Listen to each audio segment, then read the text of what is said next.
Good day everyone! Welcome back sa ating 28-day Bible Study kung saan ay isa-isa nating pinag-aaralan ang 28 fundamental beliefs ng Seventh-day Adventist Church. Sa ating mga nakaraang pag-aaral ay napag-usapan natin ang kautusan ng Diyos. Ngayon naman ay nasa ika-20 paniniwala na tayo. Ang paniniwala tungkol sa Sabbath. May tanong ako sa inyo. Sa sobrang abala ng buhay ngayon, kailan kayo huling tunay na nagpahinga? Hindi lamang pahinga ng katawan, kundi pahinga ng isip, pahinga ng damdamin, pahinga mula sa mga alalahanin at problema ng buhay. Ang katotohanan, maraming tao ngayon ang pagod. Pagod sa trabaho, pagod sa responsibilidad, pagod sa problema at minsan pati espiritual na buhay ay napapabayaan na. Ngunit napakabuti ng Diyos dahil bago pa man pumasok ang kasalanan sa mundo, nagbigay na siya ng isang espesyal na regalo para sa tao. At ang regalong iyon ay ang Sabbath. Ngayon, alamin natin kung ano ang kahulugan ng Sabbath at bakit ito napakahalaga sa ating pananampalataya. Una, ano bang Sabbath? Ang Sabbath ay banal na araw ng pahinga at pagsamba na itinatag mismo ng Diyos noong panahon ng paglalang. Mababasa natin sa Genesis 2:2-3. At nang ika-7 araw ay natapos ng Diyos ang kanyang ginawa. At siya'y nagpahinga sa ika-7 araw. At pinagpala ng Diyos ang ika-7 araw at kanyang pinabanal. Pansinin natin ang 3 ginawa ng Diyos sa ika-7 araw. Una, siya ay nagpahinga. Ikalawa, pinagpala niya ang araw na iyon. At ikatlo, pinabanal niya ito. Wala siyang ginawang ganito sa alinmang araw ng linggo. Ibig sabihin, ang Sabbath ay hindi ordinaryong araw. Ito ay espesyal na araw na inilaan ng Diyos para sa sangkatauhan. Ikalawa, bakit itinatag ng Diyos ang Sabbath? May ilan na nagtatanong, napagod ba ang Diyos kaya siya nagpahinga? Ang sagot ay, hindi. Hindi napapagod ang Diyos. Sinasabi sa Isaiah 40:28 na ang Diyos ay hindi nanghihina ni napapagod.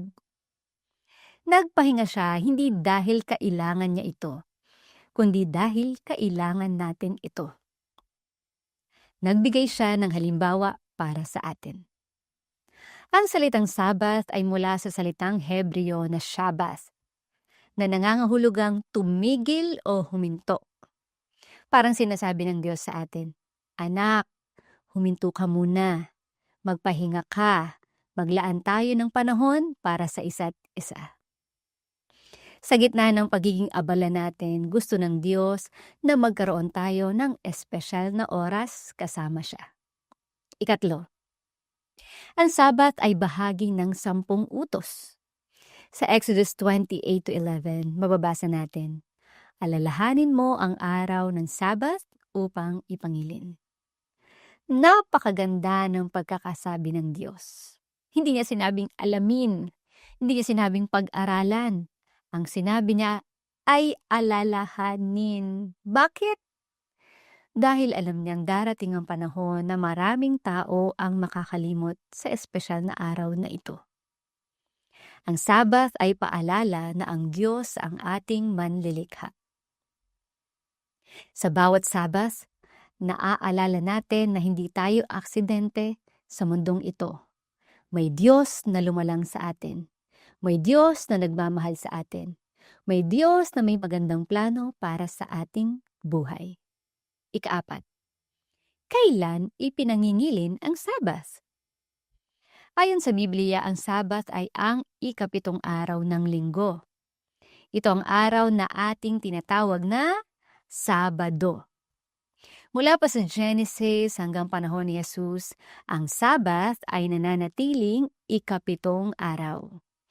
Si Jesus mismo ay nangili ng Sabbath Sabi sa Lucas 4:16, "At ayon sa kanyang kinagawian, siya ay pumasok sa sinagoga sa araw ng Sabbath." Pati ang mga apostol ay patuloy na nangingili ng Sabbath matapos ang pagkabuhay na mag-uli ni Kristo. Walang talata sa Biblia na nagsasabing binago ng Diyos ang kabanalan ng ikapitong araw. Kaya bilang mga Seventh-day Adventist, pinipili nating sundin ang malinaw na turo ng kasulatan. Ikalima, bakit mahalaga ang Sabat sa mga Seventh-day Adventist? Ang salitang seventh day sa pangalan ng ating simbahan ay nagpapaalala sa ating paniniwala sa ikapitong araw na Sabbath. Hindi dahil gusto nating maging kakaiba. Hindi dahil gusto nating magkaroon ng sariling tradisyon, kundi dahil nais nating sundin ang malinaw na itinuturo ng Biblia. Para sa atin, ang Sabbath ay tanda ng ating pagmamahal at pagsunod sa Diyos. Ito rin ay paalala na ang Diyos ang ating manlilikha, tagapagtaguyod at tagapagligtas. Ika-6, ano ang ginagawa natin tuwing Sabbath? Ang Sabbath ay hindi araw ng pagkabagot. Hindi ito araw ng kalungkutan.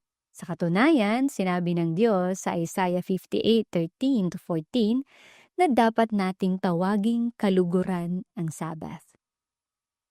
Tuwing Sabbath, tayo ay sumasamba sa Diyos.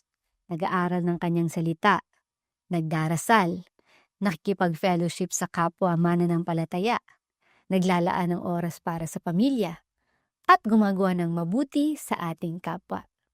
Ito rin ang panahon upang pansamantalang isantabi ang ating mga karaniwang gawain at ituon ang ating pansin sa Diyos.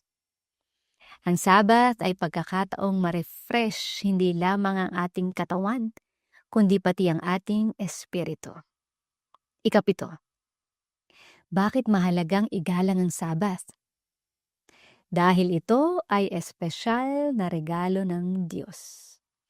Sa Isaiah 58:13-14, ipinangako ng Diyos ang kanyang pagpapala sa mga taong nagpapahalaga sa Sabbath. Ang Sabbath ay paalala na hindi lamang tayo nabubuhay para magtrabaho. Hindi lamang tayo nabubuhay para kumita. Tayo ay nilikha para magkaroon ng relasyon sa Diyos. Bawat Sabbath ay paanyaya ng Diyos na lumapit sa Kanya, magpahinga sa Kanyang presensya, at magtiwala sa Kanyang pangangalaga. Kaya ano ang ating paniniwalaan ngayon? Ang Sabbath ay itinatag ng Diyos noong paglalang. Ito ay banal na araw ng pahinga at pagsamba. Ito ay bahagi ng 10 utos. Ito ay ipinangingilin tuwing ikapitong araw o Sabado. Ito ay paalala na ang Diyos ang ating manlilikha at tagapagligtas. At ito ay espesyal na regalo upang mapalalim ang ating relasyon sa Kanya. Mga kaibigan, napakasarap isipin na bawat linggo ay may nakalaang panahon ng Diyos para sa atin. Sa mundong puno ng stress, may araw ng kapahingahan. Sa mundo ng ingay, may araw upang makinig sa tinig ng Diyos. Sa mundong puno ng pagod, may araw upang maranasan ang kanyang kapayapaan. Kung minsan pakiramdam natin ay pasan natin ang mundo, ngunit bawat Sabbath ay paraang sinasabi ng Diyos, "Anak, ibaba mo muna ang iyong mga pasanin. Lumapit ka sa akin. Magpahinga ka sa aking presensya. Ako ang bahala sa iyo." Maraming salamat po sa pagsama sa ating pag-aaral. Muli ako si Mary Mi na nagpapaalala. Mary Mi mang pagod, stress at kaguluhan ng buhay, may Sabbath na ibinigay ang Diyos bilang paalala na siya pa rin ang ating kapayapaan, pahinga at pag-asa. God bless us all.